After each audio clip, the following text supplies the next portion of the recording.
Imagine video calling all your new contacts, connections. Deborah, do you think that is a radical idea? And she's thinking about it, and now I'm going to bring her in. it it is a radical idea to think all these amazing platforms now have a video chat component. I think that's amazing. Do you think that our topic is a controversial one, Deborah? I don't know. We'll have to see how it all kind of unfolds, right? Because Oh, yeah. we don't script Unfold this. it We don't will. we do not script this, Moreno. It's all very live and very spontaneous. Deborah, once again, I'm most pleased to have you co hosting our You Now Online live session. Attendees, if you have questions, type them in the column, in the chat column, and they will be answered at the end of the session. Guaranteed. Now, let's see. Now, for those who use LinkedIn for business networking, which is for most members, I imagine, it's most desirable to be efficient and effective, to save time and minimize effort. At the start of the networking cycle, we want to establish a sound relationship. Deborah, what is a sound relationship to you? What does that mean? Yeah, sound is one that's sort of very stable and very comfortable to me, and one that would be based on really developing a trusted relationship and just good connection. In other words, we have something in common that we can work on and build. To me, that is very important. That's right. It's a relationship, as you said, based on trust, integrity, respect, service, and excellence. Otherwise, it just becomes a waste of time. Do you agree, Deborah, that there is a one-to-one correlation or parallel between offline networking and online networking, as in LinkedIn? Yes, I do. And I think it's really great that there's an opportunity for us to make a really easy transition. Many people already have made that transition, but I still see, and you and I are both seeing people that have not really made a smooth transition from the live networking events to something online. So that is an important thing for us to be able to work around. Yes, and hopefully our discussion here will help people transition, those that haven't transitioned yet. So the best place to start would be with offline networking, which we all understand because it's tangible. Deborah, what do you think the main difference is between the two, offline and online? Oh, okay. The immediate thing is from an online perspective is the speed and the efficiency of the whole process is that a lot of people are either in their office or in their home office working. And so now they don't have to get into their car, they don't have to drive somewhere, attend a restaurant, attend a function. It is just really leveraging their time and their energy to make those connections and build relationships. Totally agree. It makes it so much easier. And Deborah, what about physically? The difference between the two is that, the physical meeting between the two people, that when they first meet offline, they're able to experience that human presence, the energy, the body heat. The initial conversation that sets the tone on how the relationship is going to unfold. Would you agree? I do agree with that. And you know what? You and I, how we actually met was through a live networking event through the Burnaby Board of Trade. And attending any live events is a great opportunity to extend your hand, shake hands, really connect with people, and have a lengthier conversation and discussion with a single person, with a table full of people. So now we've got all this technology to leverage. And how do we actually build upon that? Because people still have a fear, Moreno, they still have a fear around getting on camera. So even though it is a one-to-one networking event or a conversation to build relationships, they are intimidated by that camera that is on their computer and going, I don't feel very comfortable doing this, because if they still have that discomfort of doing video, doing lives, whether it's Facebook or LinkedIn lives, um, and speaking on stage, for instance, even the networking component of getting on traditionally Zoom or Microsoft Teams or any of the video chat functions can be a little bit intimidating for people. So this is something that we want to discuss, obviously. You have described that bump, that hurdle very well, that fear that people have. What I'm going to do now is I'm going to briefly describe offline networking that everybody's familiar with, and then I'm going to ask you what your thoughts are on the equivalent for online, specifically LinkedIn. And I'm going to share a slide to drive that, like this one. For traditional offline, there we meet people face to face. We are physically present and we speak to them. It's a two-way communication. And in so doing, we determine if there is a mutual interest between the two of us. We do business with people that we know, like, and trust. And much about the person comes out from the non-spoken communication, the non-verbal communication, the reading between the lines, looking at body language. So, Deborah, what do you think the equivalent is for online networking when it comes to this? That face-to-face meeting, if you were to transition that to an online component, could very well be a video that you're doing. It could be your banner on your LinkedIn profile or your page. It could very well be what's known as sort of like what is that initial impression when they're stepping onto your profile right away, to have a look at what it is that you're doing, your bio, your background, maybe a few articles if people want to do that initial research. So I think that is kind of the face of your company, and your face as well showing up there. So it's your image, it could be your banner, it could be your message, or really who you serve. And then, you know what? It's really enhanced by having a video aspect present, or some of your video or conversations, where people can get a real flavor for who you are as a person and make that connection. That's right. This is how I've summarized it, that we evaluate profiles online. First, we do a search, as you say, for specific types of people, groups or companies, posts that align with our goals. And then when we find these people, as you say, we evaluate who they are. So there is that one-to-one correlation between the two. We are, in both cases, evaluating people. How worthy are they? In traditional networking, what we then do is collect business cards. Some of us are crazy about them and collect business cards wherever we can. What do you think we do in online? Online is collecting those leads, and perhaps the emails or the information about the person to be able to put into our database to connect with them. Yes, we collect leads, people that we are going to connect with. And then offline, once we've made a connection with the person, we then send them an acknowledgement, a polite message. We further create communication like that. And of course, those that don't respond, we discard. Time is too valuable to waste on uncertain contacts. So what do you think the equivalent is on LinkedIn there, Deborah? That equivalent would probably be sending them a private message to connect. But it's really interesting what you just said about how people not responding to an email, because it could go into spam, or it could go into junk, or they could be simply overwhelmed and inundated with way too many emails and they're not keeping up with them. So the private messaging, what I find is still that could create an issue.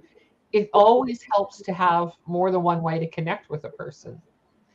to whether it is a phone call, whether it is a text message to communicate with them, but just to an invitation. Here, you might enjoy an article. It's a different flavor, but that initial, if you're going to create an equivalent here, we're probably talking about the private message component. Yes. And I also want to add that in addition to first examining their profiles and websites, we do need to do further online search, maybe a Google search, a Facebook search, YouTube search. And if they pass, then we send them a direct message. I believe that we should never connect with anyone without first assessing who they are. And then, of course, we want to connect with members who are active on LinkedIn. Otherwise, it's very likely that they will not see our messages to respond back, or maybe they just are not interested and not engaged on LinkedIn. That's a good point. You make a good point about the fact that you want to see if they're being active, because there's many people that actually have a profile on LinkedIn, but they are not active. They're not engaged. When you look at their last post, it could have been months ago or even a couple of years ago. So it's not a good source and not a good way to make that connection initially. Do you have a time period within which, if they don't respond, you dismiss them? I wouldn't say I necessarily dismiss right away, and it would really depend on the connection and whether I think there's real value there in terms of I can offer great value to them in the way of articles or information to support them. I can reply to one of their posts or comment on one of their posts, connect in that particular way. So no, I'm not actually, if they don't reply right away, I'm like, I write somebody off. I'm not that way inclined. I have a fair amount of patience because I know that people are busy. Remember that we are asking to connect, and if they don't reply, I think that the prospective contact does not accept connecting. So if they don't do so within a week, it might be a good idea to dismiss them, spend no more time. But this is, I can hear, an individual preference. What I'm expressing here is mine. Right. No, it's a good point. It's a good point.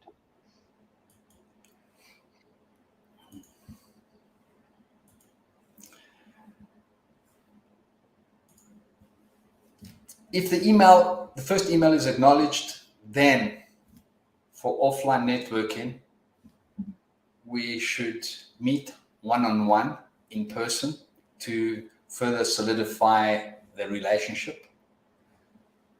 On LinkedIn, if the person has acknowledged and accepted our invitation to connect, so we are now connected, what do you think, Deborah, the next point should be, or the next step on LinkedIn?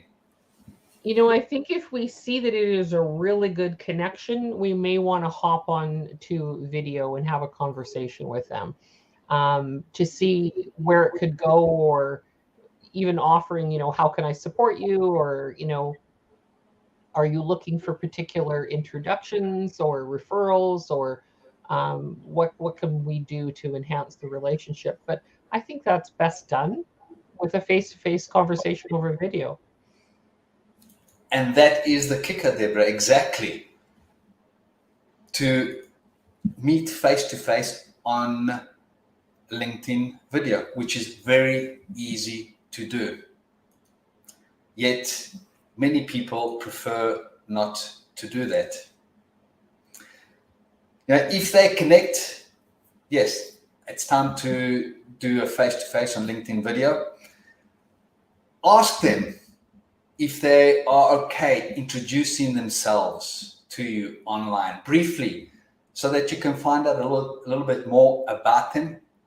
I call it a courtesy face-to-face introduction. It is okay if they decline. Some people still fear or are uncomfortable with online communication where others can see them.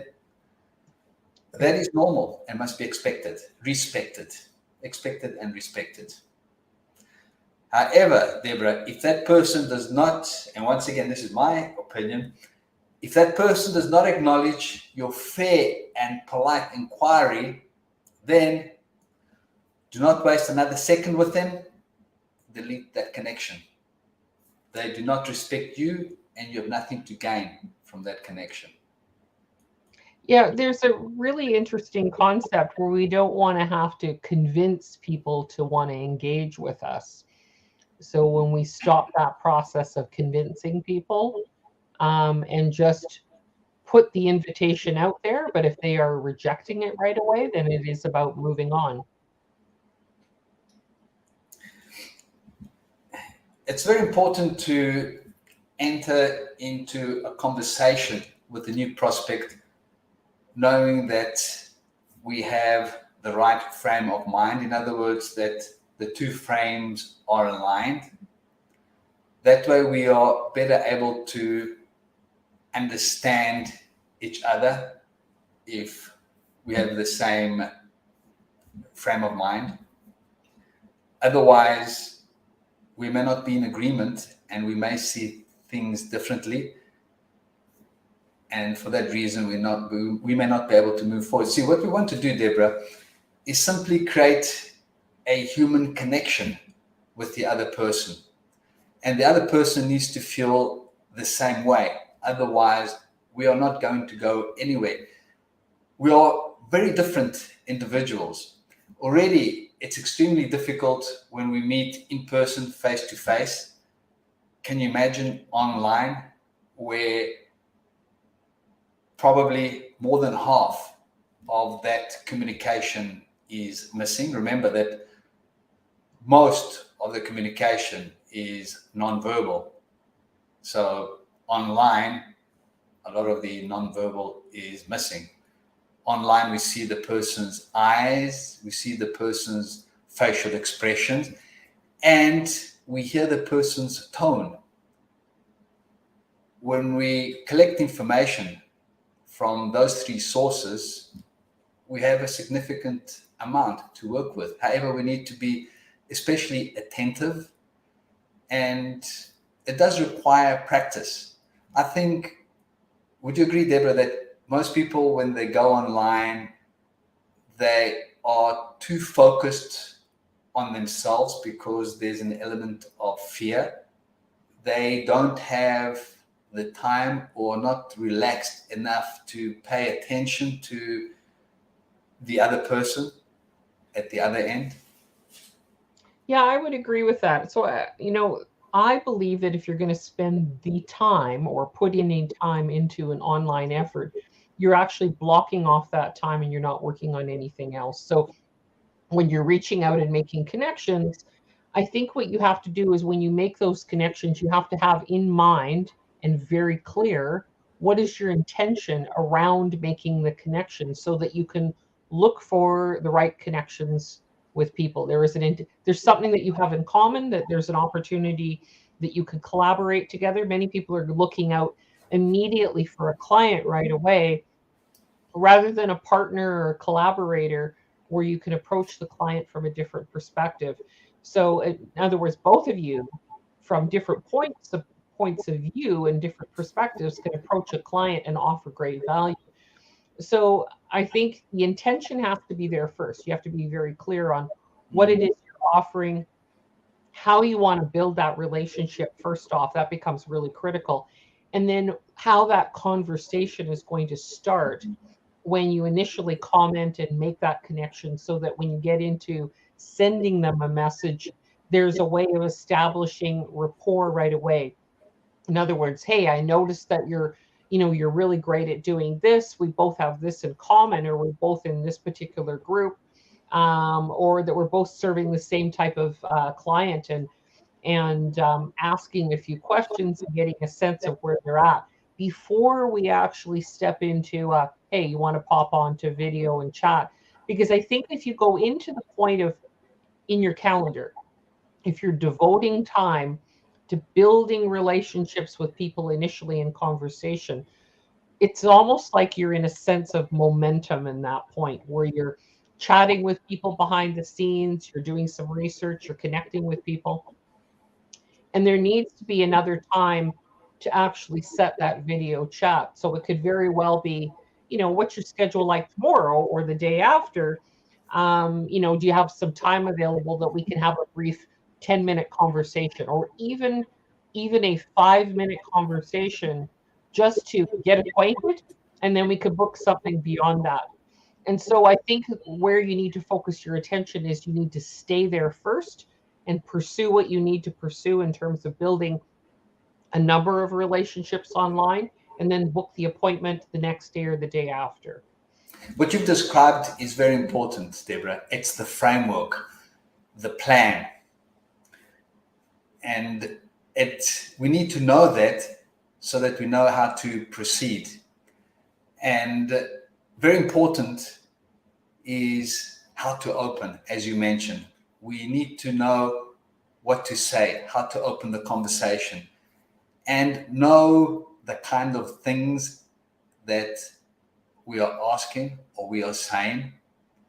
And before even that, or rather to effectively put the plan into action and make it work, what is also important is for the person to feel at ease and relaxed at the outset, so that the person can be focused on executing the plan. Otherwise, the person is too focused on oneself, on dealing with the butterflies and the jitters. When a person is calm and relaxed, then one can pay attention on how things are evolving, or perhaps even how things are not going exactly according to plan. Even if there's a technical glitch, which sometimes does happen, if a person is calm and collected, it can be easily dealt with. But if the person is not at ease, huffing and puffing, then it will turn out to be a disaster. But we shouldn't talk about that side of things because it very seldom happens. I think most people, even if you make a mistake, people are really forgiving. I mean, it's really no different than when you go to a live networking event and you're shaking hands. Many people are awkward at that initial conversation stage, and it's really about, hey, what brought you here? What's important to you in your business? You're on LinkedIn, you've got a presence, and what are you looking for in the way of connections, and how can I support you? And I think that initial sort of conversation is really important. That initial conversation could be something very light, noticing that people might have certain hobbies or interests. But again, you really want to sort of feel out that initial conversation so that people will go, hey, I want to start with light conversation first, and then I want to move into business, and then how that's going to unfold. So having that framework and that plan in place puts everybody at ease and makes people feel more comfortable. You see, all of this has to do with communication, with speaking, two-way communication between two people. Communication, verbal communication is necessary to come to a mutual understanding, to see what the differences are, to see what the similarities are, to learn to work together, and also to see how different the two people may be. And quickly and early realize that, in fact, the two people are not compatible and there's no way that the two can work together. It will save everybody time and energy and sadness to part at the outset. Would you agree? Oh, definitely. And I mean, you have to have this desire within you to want to build relationships and make a connection. And one that's based on real authenticity is really important. So, that whole area of business, I believe, I mean, you're in business to serve. Every business owner wants to make money, but ultimately they have products and services and they are serving potential clients. So we want to make sure that we have that mindset of adding value to the marketplace when we go out there and making connections. So it's not just going to be that person in front of me is going to be my client. It could be that they are a referral partner or a strategic alliance in one way or another. So you have to get a better understanding of where they're at and what's their focus and attention in the particular moment, what their challenges are or their issues, and what they're really skilled at and what they're beneficial. And so that you can gather that information and think, you know what, I have a potential referral for you. I'm going to make an introduction for you. I'm going to help you build other relationships in the community, which I think is really important. So you need to come with that mindset of helping first, serving first. It really happens that at the very outset, at the beginning, anyone will say, I have a referral for you, or I want to buy your product or service. So even before we talk about referrals, products, and services, it's very important for the two people to get to know one another, become comfortable with one another. And that requires a conversation, maybe more than one. But certainly at the very beginning, two people need to communicate verbally. That happens in offline networking. And Deborah, that must also happen with online networking. People need to speak to one another, and people are not doing that. Let's talk specifically about LinkedIn. LinkedIn has made this tool available to us, LinkedIn Video, which is very easy to use. It's just a matter of the two people agreeing to speak to one another briefly. It's a face-to-face courtesy call, an introduction. Would you agree, Deborah, that it's a great way to get things started and a great time saver too, in the event that the two people should not proceed for whatever reason, which is quite okay? They can determine that when they meet. Sure. And you know what? I know we're talking about LinkedIn right now. This is a LinkedIn Live. So, but there are many times when I am on even Facebook and I'm chatting with somebody in Messenger, I'll just say, you know what, hey, we can FaceTime if you've got an iPhone, we can Zoom. But many times the convenience, just because you're on that platform, using the video chat on that platform is very, very quick. So the idea of having, if the conversation is on LinkedIn and you've got, hey, I've got 5 minutes or so here, or I don't have to be an appointment for another hour. Can you want to hop on very quickly with 5 minutes as the sort of the deadline, just to make that initial connection and say hello. And so I think it is really important to keep the time frame down. You don't want it a 10 or 15-minute conversation initially. Keep it right down to 5 minutes. Get acquainted, have that initial conversation. And then you want to have some really key questions in place. If part of it is if they're in a particular industry, just say, what do you love about the industry that you're in right now? What do you, why is it that you started this business in the first place? I want to get a little bit deeper into why they started their company or their business in the first place, why they chose the industry that they're in, what they love about them, what they love about it the most, maybe what they don't like about it, that is a little bit challenging at this particular time. But it helps me to understand where their frame of reference is. And, what are you using LinkedIn primarily for right now? What are you using the platform for? To generate leads, just connections? Are you looking to hire? Are you looking to generate business? Like, what is the reason that the person actually has a physical presence on LinkedIn? It's an opportunity to discover one another. Definitely. And if anyone is not interested in doing that, walk away.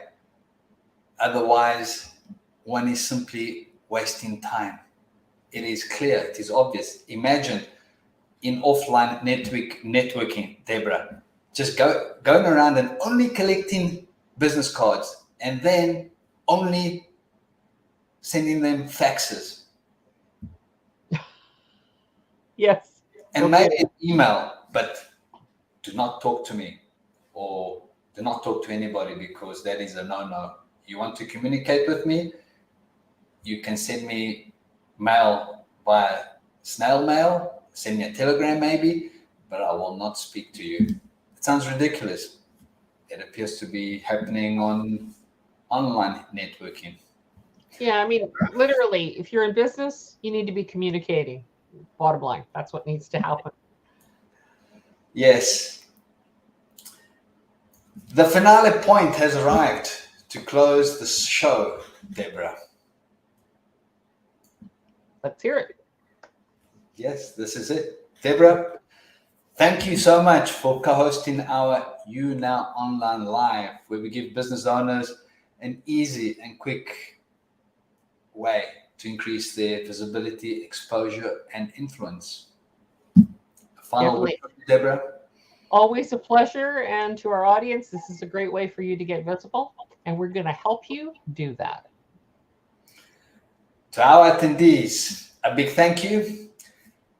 Send us a direct message to set up a LinkedIn video call with us. We look forward to meeting you online. In the meantime, to your continued success and good health, goodbye until we meet next time. Bye, everyone. Bye-bye.